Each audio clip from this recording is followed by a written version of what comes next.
February, I recorded a video on why it is so important to bring back the Victory Garden.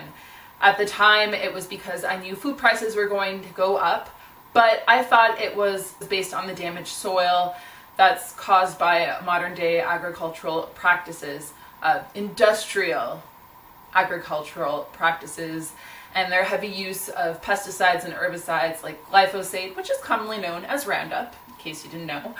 If you buy Roundup, please don't buy Roundup. I shake with fury when I see it being sold in stores because I know how bad it is. And then the planting of monocrops like soy. I don't want to focus too much on doom and gloom, but in short, we are starting to see, at least I am starting to see, the beginnings of the food supply chain breakdown. In the States, there are a lot of processing plants that are being put on hold because there have been incidents of employees having the virus, so they are not working at full capacity.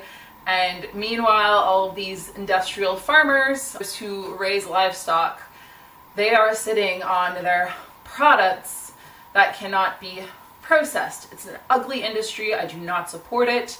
I have, like, this whole time on this channel, I've been advocating that we support our local farmers, that we opt for pasture-raised meats instead of the cheaper meat counter at the grocery store. So I'm not saying that I support this industrial chain of livestock, but a lot of people depend on it. In the back of my head, I can't help but think of that UN report that came out in 2018, where we were told that we have 12 years to make a drastic change to basically save our planet. So this is all going through my head when I'm seeing headlines about how the food supply chain is starting to break down and how farmers need to euthanize millions of animals because they can't be processed at the abattoirs, at the slaughterhouses. There's no room for them because they are not running at full capacity because of the virus. And you can't convince millions of meat eaters to change their eating habits, but I don't want to focus on that too much. I'm sorry, I kind of went off tangent. I hope you don't mind. But the bottom line is that we are starting to see a break in the food supply chain, and prices are going to go up. I guess what I'm saying is that whether you are a meat eater or you're a vegetarian or a vegan, we are going to feel the pinch. There are some places in the US where meat is just, you can't get meat. And there are even fast food restaurants that are sold out of burgers. I think it was Wendy's in the States. Sorry, you can't order our main menu item because we're sold out, because we can't get meat. I don't know. Meanwhile, in Canada, we are oversupplied with potatoes. We have more potatoes than we know what to do with because all the potatoes that were destined to be turned into frozen French fries, well, the French fry freezers are filled. And these manufacturers don't need potatoes because they have all these French fries because the fast food restaurants can't use them. They're not using them at the same rate that they were before. So there are all these potatoes. As a result, farmers are going to be planting less potatoes this year. So I'm kind of worried about the fate of potatoes too. Right now the news is reporting that we do not need to worry about a food shortage. So I don't want to scare you saying that there might be a food shortage. What I am trying to get across is that we need to be prepared. It does not hurt to be prepared in any way whatsoever. And the skills that I'm advocating today, there are skills that can be handed down. These tips and skills, they're supposed to be generational, but for some reason we got really comfortable in our age of convenience and abundance. And so, oh, hi kitty. Hello. You want to come up? We got very comfortable in this age of abundance and convenience, and a lot of these skills were not handed down to me, and I'm learning them for the first time. And you can be certain that my little one, my children, are going to learn these skills as well. So if you learn them, if you decide to learn them, please transfer them. Okay, so without any further ado, I'm not trying to be doom and gloom. I don't want to be a Debbie Downer, but I just want everybody here to be prepared. That's all. It doesn't hurt. I was in Girl Guides. That was our motto. So the first one is more of a tip than a skill, and that is to buy local. Get to know the local farmers in your area. Start supporting them instead of buying your meat from the grocery store. I know grocery store meat is so much cheaper, but that's because industrialization is supposed to drive down the costs and also increase profits for them. When it costs $40 to raise a pig, that's going to make you hundreds of dollars. I mean, $40. I don't want to eat a $40 pig. I want to eat a pig that got to graze the land, that got to eat scraps, that got to enjoy life, that got to feel the sun on its skin and enjoy its family and have friends and see the blue sky. Like, that's the pig I want to eat. And I do eat pasture-raised meats. And to do that, I support my local farmers. Now, at the same time, I don't know how this breaking down of the chain is going to affect local farmers. Many local farmers still rely on these meat processing plants to get the dirty work done. We're disconnected from our food in that way. I've been reading on how, because these slaughterhouses, the abattoirs, they are backed up. They're waiting lists for months. So like, even if people buy cows from the farmers because they need to euthanize all of these animals, they still can't get the cow taken care of. They can't get the cow processed. Oh my gosh, I hate this word. I hate that word. They can't butcher their cow. Because how many of us know how to butcher a cow or a pig or a deer? Some people know how to butcher deer. My mom knows how to butcher a deer. She knows how to clean a rabbit. I don't know how to do that, and most of the people I know don't know how to do that. But, I mean, even some people that hunt, they don't know how to do that, although I think they should, because it's a part of hunting. Hunting is supposed to be about getting meat, but I think it's also a visceral experience, and if you're going to have a visceral experience, I mean, have the full experience. I mean, I'm sorry if you hunt and you don't know how to clean your own game. I don't hunt. I really shouldn't even be talking. Try to go local for as long as you can. So what I'm doing right now, I've been buying meat in bulk from a local farm. They offer like a box of cuts of beef and pork for $100, and I can either specify what I want or they can surprise me, and I like that too. And I just fill my freezer and it lasts me for a month or so, sometimes longer. It depends on what I get. But it feeds me for a while. It feeds me for about a month, and it's great. The meats are high quality, and it's a family farm. I've visited the farm because they have a little store there. I mean, it's closed down right now, but they have a little store, and you can see the animals, you can pet the animals, and I think it's really great. I think we should be supporting agricultural practices like that, like biodynamic farming. That's what it's all about. Something that a lot of vegans and vegetarians, and I don't want to knock you at all, I promise, but something that a lot of you miss is that vegetables need animals. We need animal matter to feed our vegetables, to feed our soil. It's a circle of life. Animals graze off the land and animals fertilize the land. You can't just rely on plant matter alone as compost. You need that nitrogen. So I think biodynamic farming practices are beautiful, and you're not going to get that when you give your money to the grocery store for your meat. Like, you're going to be supporting those healthy and sustainable environmental practices when you go local. So the second one is definitely a skill. It's one I mentioned at the very beginning of this video, and that is having a victory garden. Now, I just call it a victory garden because it's a means of survival. I mean, I'm the Vintage Kitchen Vixen, so of course I'm going to call it a victory garden instead of a vegetable patch, but that's what a victory garden is. I feel like we are in a little war. We're in a war for our food, for healthy practices, for knowing what's on our plate, for connecting with our food. That's victory. Last year was my first year gardening, and I mean, I had a little bit of a container garden on my balcony in my previous spots, but my balconies weren't huge or they were too shaded, and so I didn't keep the best garden. But I mean, that's no excuse. I'm going to be doing a gardening post again soon about how you can get creative with your gardens, but it's just about maximizing your space. Like, my best friend, she just got herself a plot in a community garden this year because she wants to grow her own food this year, and she's like, hey, like, I got a plot, can you help?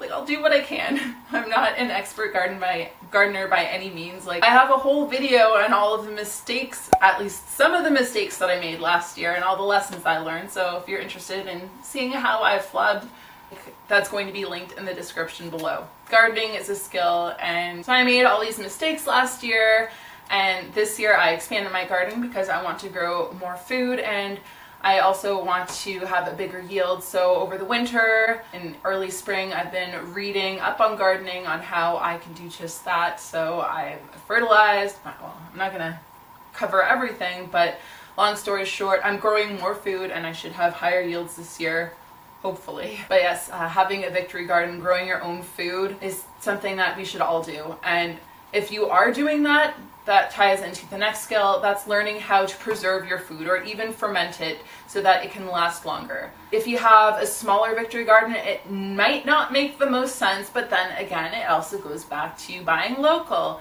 because at harvest time, you can buy a big bushel of tomatoes on the cheap and you can can them and do tomato sauce, and that's actually going to work out better for you because those cans of tomato sauce, and I buy them too, I'm guilty of this, but they're lined with BPA. BPA is not good, has all kinds of nasty effects on us that we don't even realize. It's so much better to can, and I mean, tomatoes is just an example. Can what you buy the most of in stores, I would say. Like if you go through a lot of applesauce, can applesauce. If you like preserves, buy a bushel of pears or buy cherries. You can make jellies, you can make jams. I mean, there are so many options. You can make ketchups, you can make sauces. There's also freezing. So if you grow a lot of zucchini, you can freeze zucchini for a later date so you can throw it into sautés. Just fill your cupboards, get ready for the winter, because in the summer and the fall you're supposed to be busy as a bee, just like the ants. Like they're busy, and then in the winter they relax, they hibernate. And I don't really rest, but I'm definitely busier in spring, summer, and fall than I am in winter. Winter is my rest for me, so in spring, I'm busy with planting, I'm busy with getting ready and prepping and cleaning up after winter. In the summer, I am taking care of my garden, I'm watering, I'm weeding, I'm pruning. In the fall, I'm harvesting and I am preserving. So it's a lot of work, it's busy work, and I think in the age of convenience and abundance, we got lazy. I don't want to say that was all of us, but many of us got comfortable, and it's time to regain these skills. So I'm sorry if you watched my video on old-fashioned skills that we should bring back, because I am kind of repeating myself, but I'm putting a different spin on it, so I hope you don't mind. Not everybody watched that video, but if you do want to give it a watch, because I talk about skills that I'm not talking about here, that will also be linked below. Another way to preserve is to ferment your food. So for example, I'm going to be growing a few cabbages in my garden, not nearly enough to feed my sauerkraut habit, but I'm going to be growing a fair few, at least 6. That's what I can fit in my garden. My garden isn't huge, but it will be enough, and I am going to make sauerkraut. So I have a video on how to make sauerkraut. I have a video on how to ferment carrots so that you end up with these delicious carrot pickles. They're so good. But this year I have plans to grow jalapenos and ferment those because I love pickled jalapenos. Last year I made a salsa and I fermented that and then I canned it. So I have jars of salsa in my larder downstairs and it's so good. Fermenting is especially good if you have a backup fridge, like if you have an extra fridge in your garage or in your basement. That's where fermenting makes a lot of sense, because back in the day there were root cellars or cold storage. Oh, if you have a cold room, that's perfect. I wish I had a cold room. I really wanted to buy a house with a cold room. I wanted to put an offer on a couple of houses that had cold rooms, and I ended up with no cold room.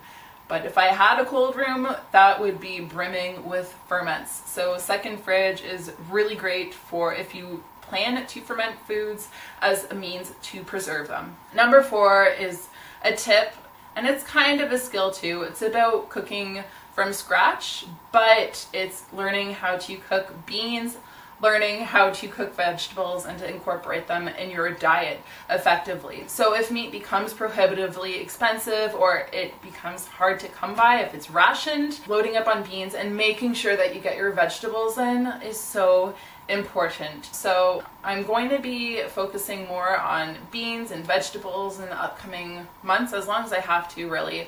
And then also like cheaper cuts of meat, like livers and ground meats, and just the tougher cuts of meat that usually nobody wants. So I'm going to be kind of switching gears and focusing on those, but it's good to have meatless nights anyway. I think it's more important to learn how to incorporate those into our diet now rather than later. So I think usually most people think of beans when it comes to making chilies or making hummus or making a bean salad, and those are great, but there are other ways that we can incorporate beans into our diets.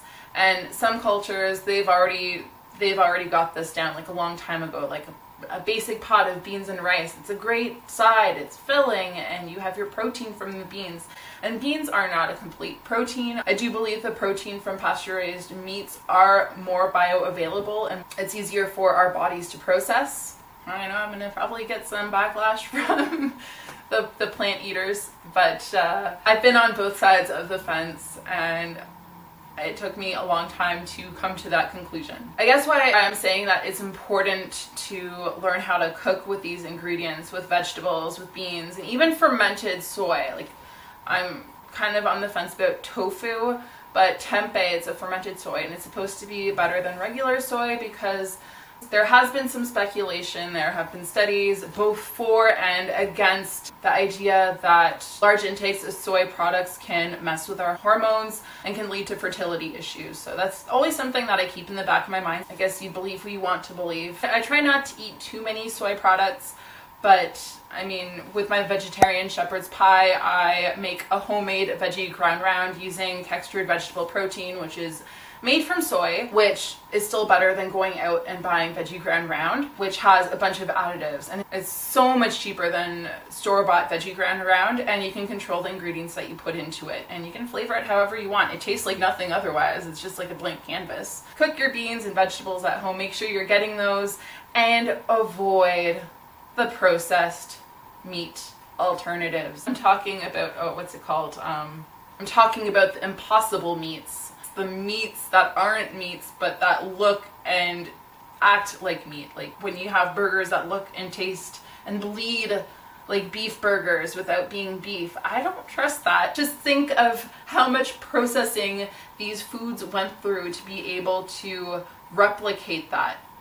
There's nothing healthy about that, and it grinds my gears that they're being marketed as being healthy alternatives to meat. Like, if you're going to have something that is that processed to feel like you're eating a real beef burger, just eat beef. It's healthier, but try to make sure it's pasture-raised beef, because that'll be so much better for you.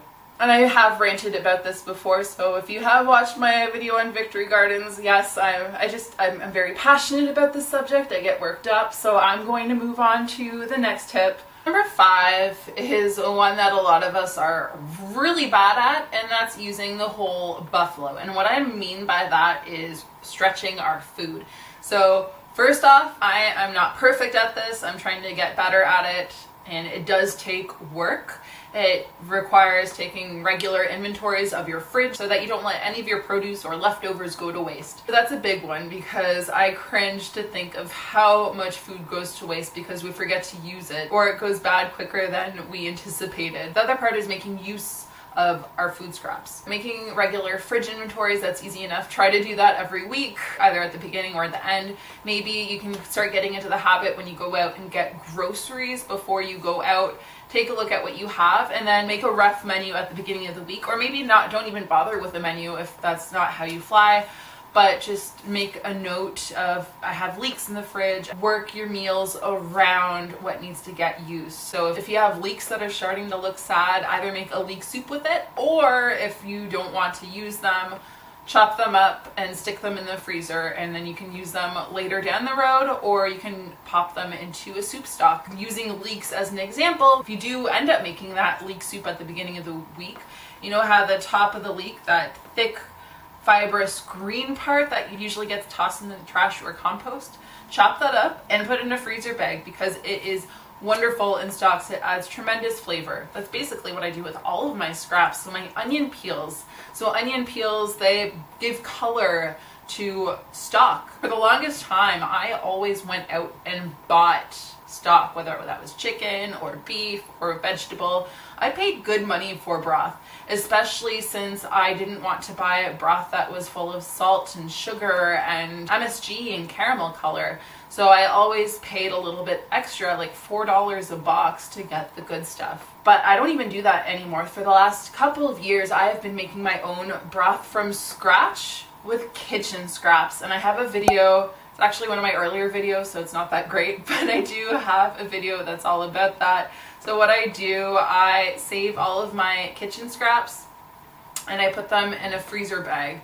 So when I roast a chicken, when I quarter a chicken, I also have a video on all about quartering a chicken, which is a lot cheaper if you buy a whole chicken than buying pieces of chicken. And one of my tips in that video, I think one of my tips in that video, is saving the back, saving the carcass to make a broth. So when I do that, or even when I roast a chicken, I save the carcass afterwards and I put it in a freezer bag, and then I will continue to add other vegetable scraps to that. So carrot peels, onion peels, little like garlic butts. I put parsley stems in there. I put tomato cores and zucchini ends. I put everything in these freezer bags, and I usually have multiple freezer bags going on. So I'll have a freezer bag for chicken and I will add vegetables to that.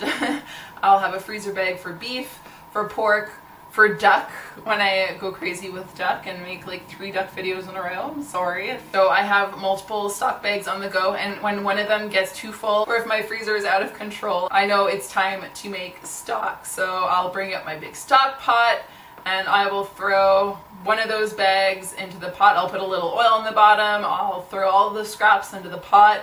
I'll saute it really quick. I add the water, I add some crushed peppercorns, and I let it do its thing for like 24 hours. And then let it cool, and then I put it into yogurt containers or into liter mason jars. I don't fill them completely. I'll always leave some room for it to expand.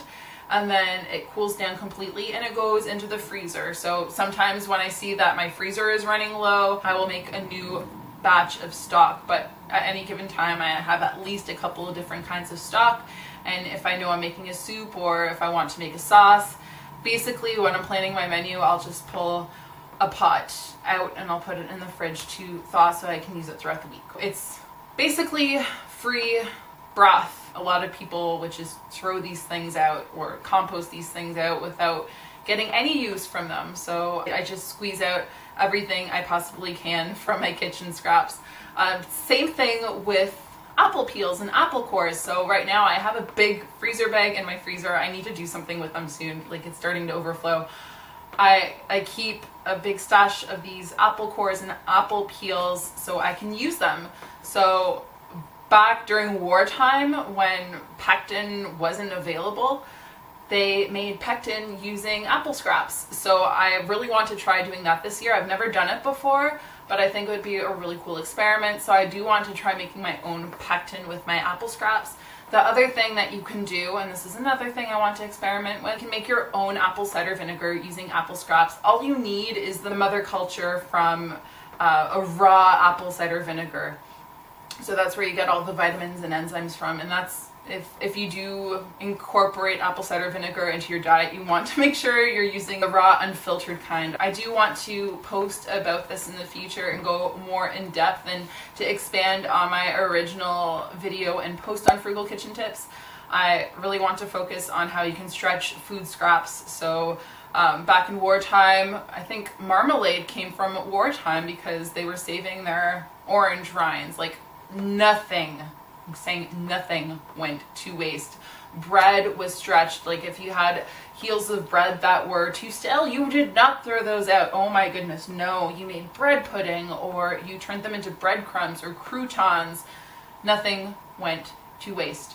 And even drippings from meats, those were valuable. Those were used for cooking. They were used for adding flavor. Can you imagine? Like, I saved my bacon grease and I cook with that. I mean, they saved everything, and it's just impressive, and it's a skill that I am continually building up, and I encourage you to do the same. So I have 2 more skills left to go over real quick. The next one is foraging, and I've done a couple of videos on foraging already. I have one that's on wild violets, and I have another one that I did this year on garlic mustard, where I made a garlic mustard pesto and a horseradish using the leaves and the root. So the important part about foraging, first of all, is that you want to make sure that you are collecting your greens and your weeds from lawns and from land that hasn't been sprayed with pesticides. So that's very important when you are gathering these greens. The second thing to keep in mind is that I do not forage for mushrooms. So foraging for mushrooms in my mind is a separate category from foraging, because if you don't know what you're doing, you can basically poison yourself and possibly others. So I do not recommend it. If you want to get into foraging for mushrooms, I highly recommend taking a class or going with a guide to forage for mushrooms, because you don't want to poison yourself or make yourself sick or, heaven forbid, kill yourself because you wanted some free mushrooms. So do not recommend that. But then the really cool thing about foraging is that it's free. It's super healthy because these greens are just full. They're jam-packed with vitamins and nutrients and minerals. They haven't been genetically modified like so many of our other foods. Like an apple, the apples that we know, they've taken years to get to what we're used to eating. Apples are supposed to be small and gnarled and not beautiful, shiny, and gorgeous. They can also be bitter, but there's so many ways that you can prepare these greens. You can use them in salads, you can saute them and cook them like spinach. You can turn them into pestos. A lot of them have medicinal properties too, so you can turn them into salves or use them in tinctures, and you can use them as flavor agents as well. I'm still at the beginning of my own foraging journey. My goal right now is to learn how to use at least one new plant a year. I've been foraging for 2 years and I have 3 under my belt. I've been using wild violets, I use my garlic mustard, and this year I've been putting dandelions to use. So I've eaten dandelions in the past, like collecting leaves and making a delicious dandelion salad, which I really want to do a post on dandelion salad soon because it's a free salad.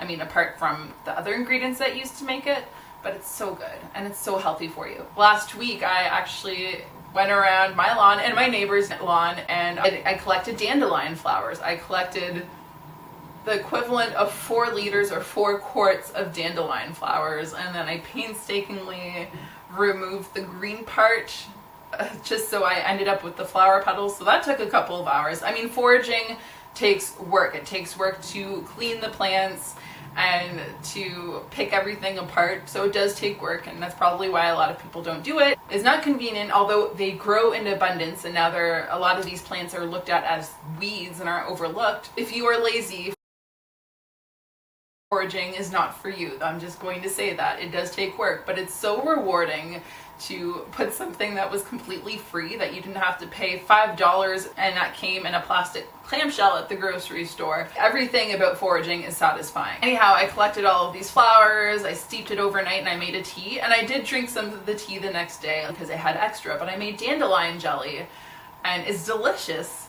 It tastes like honey, and actually growing up I just learned this because I told my mom I was making dandelion jelly. She's like, oh yeah, like Oma, like my Oma, her mother, used to make dandelion honey, and I'm like, it tastes like honey. I'm like, I'm pretty sure she just made dandelion jelly. And she's like, no, she made dandelion honey. And they're like, Mom, like, nobody can make honey except for bees. But anyhow, it's something that my Oma used to do, and I had no idea, and my mom has never done it, and so I had never done it. Like, I knew it was something that could be made, and I made it this year, and it was awesome. And now I have 12 little jars of dandelion jelly in my pantry, and it's awesome. I mean, it wasn't completely free because there's sugar and pectin that I had to buy, and then of course you have to buy jars, and I have been buying, I didn't mention this earlier, but I have been buying jars throughout the year. So every couple of weeks I'm trying to buy myself a little case of jars. I used to find them at thrift stores as well, but thrift stores are closed right now, so that isn't a thing. But if you're lucky, you can find them at thrift stores or at yard sales. So you can get them super cheap that way because they are expensive to buy new, but maybe you know somebody who used to be into canning that might have an abundance of jars. I'm expanding my garden this year. I'm planning on canning more and preserving more. So I want to buy my jars now as opposed to buying a whole bunch of them during canning season. It hurts the pocketbook less. I know I am probably giving up on some good jar sales later on in the season, but it's easier on me when I buy them like this. Anyhow, that's just a side note. This definitely depends on where you are in the world and what grows in your area. I highly recommend doing some research of what grows in your area so that you can identify them and use them in your own cooking. But I know for me, I have dandelions to work with, I have garlic mustard, I have wild violets, I have lamb's quarter, I have chickweed, jewelweed, chicory, plantain, not to be confused with the banana-like thing. Plantain is... anyhow. There's burdock. I had a big bad burdock growing in my garden last year and I did not use it. Burdock, by the way, it's that plant where your shoelaces or your dog ends up with burrs when they dry up in the fall. So that's burdock, and the root is 100% edible. I actually made a burdock stew. I bought burdock from an Asian grocery store a couple years ago to make a stew with, and that was a delicious stew. I mean, also it's work because you need to clean the root, but it was absolutely delicious. And I just regret that I didn't use the burdock root that was growing on my property because that was a big bad burdock. There's also wood sorrel, which tastes a little bit lemony and tart, so that's really good to sprinkle on salads or to mix in with mushrooms. Not foraged mushrooms unless you know what you're doing. And there's also purslane. So there is a whole bunch for me to learn in this area, and it fills me with excitement, and I hope that foraging is something that you look into for yourself. I don't know, maybe I'm just a huge nerd. I do get excited with plants. I think I'm going to be talking about my foraging journey in an upcoming video, so keep an eye out for that. We're going to just focus on the last point real quickly, and it's not applicable for a lot of people, myself included, but if you are lucky enough to live in an area where you're able to fish or hunt, do it. Because you're putting meat on your table without relying on the food supply chain or a grocery store or anybody else. Like, you just need to worry about yourself. I mean, fishing is meditative. Like, there's so many people that are into fishing, and I know my mom loves fishing. I went fishing a lot with her when I was growing up, but for some reason, I never learned. Like, I don't know how to set up my line. I don't know how to put on weights. I don't think I've ever been fishing without a bobber. Like, I know how to put a worm on my hook, but I don't know how to put a hook on. I have no idea what I'm doing with my line. But I do like fishing. It's meditative, and I like having that connection with your food and thanking the fish before you kill it. And then I think that goes the same for hunting, because you're never going to get meat that's more pure. Like, that meat is organic, it is pure, and it's wild, and it has that gamey taste to it. Like, I'm fortunate enough that my mom hunts, and I have a friend that hunts, and they share the wealth with me. So I'm very lucky that I sometimes have venison or even bear or moose in the freezer, although the bear and moose are a lot more rare. But there's nothing better than having wild game in your freezer. So knowing somebody or learning how to hunt yourself, I think, is amazing. It's incredible. And it does help the population. You just need to go about it the right way. Like, you need to apply for your license because you want to make sure that we don't eliminate the deer. I know in Australia, kangaroos are a problem and they're delicious. But where I am, getting kangaroo is not really available, except if you're buying something for Chinese fondue, and then you can get a pack of thinly sized kangaroo for like $15 or $20. It's ridiculous. So I guess it depends on where you are in the world and which large animals are rodents and pests for farmers. So yeah, unless you are completely plant-based, you can't go wrong with learning how to fish and hunt. And also, if you're not in an area, that allows you to fish and hunt. If you're in an area where you have that kind of wild abundance around you, take advantage of it and build up that skill, because there are so many of us in the city that wish we could. Do you believe I am going to end here? So thank you so much for joining me today for this episode of Vintage Kitchen Vixen. If this is your first time here, I hope you will subscribe to my channel and hit that bell notification so that you never miss an episode of the kitchen. And if you want to show your support, hitting that like button, leaving a comment, and sharing this video really helps me out. So if there's anything that you would add to this list, and I know there are so many things that you could add, but if there's anything you'd like to add to this list, or if there are any thoughts that popped up into your head while you're watching this video, please drop a comment. Just make sure you keep your comments respectful. And for those of you who regularly join me here in the kitchen, I just want to give you a quick little update on what's going on. So you may have noticed that there were no videos last week, and that's because I really needed to take a break.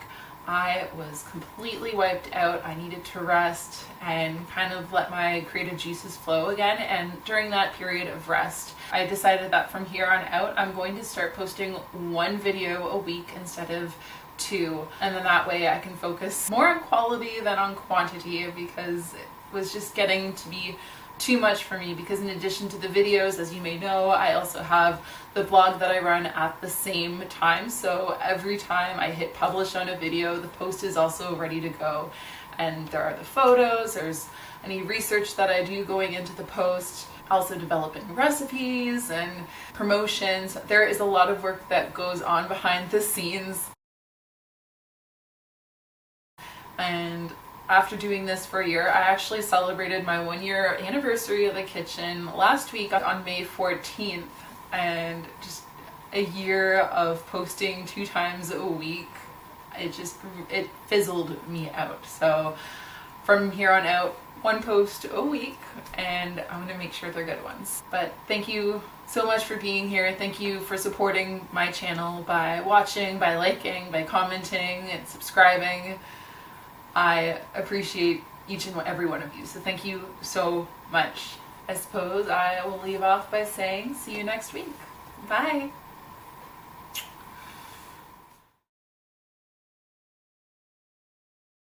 Come here, puss. Oh, you're so shitty. Ugh.